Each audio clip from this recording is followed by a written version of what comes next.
Aujourd'hui, nous allons voir comment changer très simplement deux modes d'affichage en utilisant le tableur Excel 2010. Donc, vous voyez ici, je suis actuellement dans le mode d'affichage standard, ce qui m'affiche donc cellule par cellule mon document.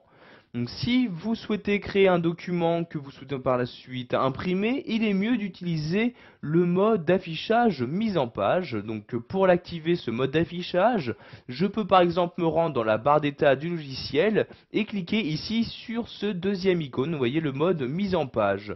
Je clique une fois dessus et automatiquement donc vous allez avoir ce mode qui va s'activer.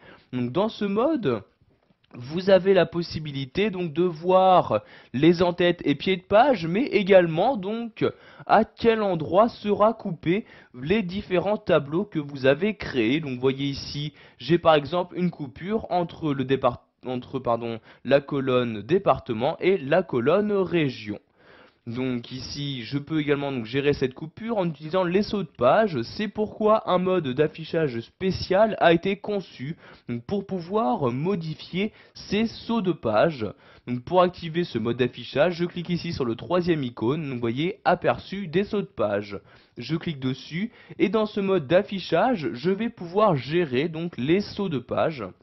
Donc saut de page que je peux déplacer ici en cliquant sur la ligne et en déplaçant ici par exemple sur la droite comme ceci. Donc vous voyez maintenant mon tableau va tenir que sur une seule page. Je clique ici sur le second mode, ici le mode mise en page. Et comme vous pouvez le voir, mon tableau maintenant ne tient bien que sur une seule page.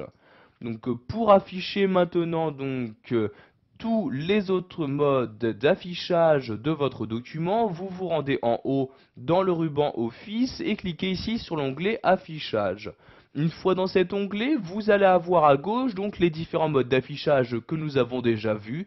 Donc le mode d'affichage normal, mise en page et aperçu des sauts de page. Mais vous avez en plus dans cet onglet le mode d'affichage plein écran. Donc vous cliquez dessus pour l'activer et vous avez donc dans ce mode d'affichage toutes les fonctionnalités qui disparaissent. Donc par exemple, en haut, vous n'avez plus le ruban Office, en bas, vous n'avez plus la barre d'état. Vous n'avez juste donc que votre document que vous avez créé. Donc pour quitter ce mode d'affichage, vous appuyez sur la touche échappe de votre clavier et voyez donc ici nous sommes redevenus le mode d'affichage standard, le ruban est par exemple revenu.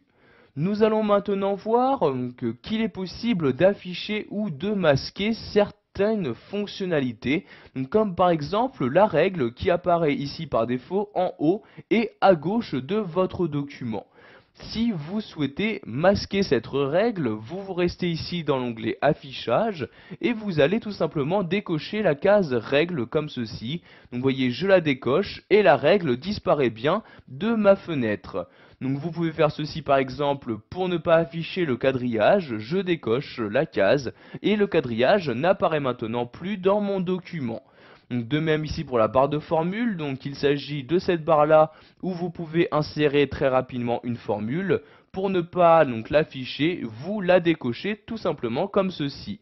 Donc pour réafficher ces différents éléments comme la règle, je recoche ici règle et voyez donc celle-ci réapparaît bien dans mon document.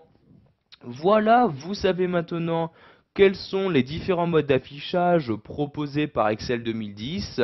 Vous avez également appris à afficher ou masquer différentes fonctionnalités de Diableur.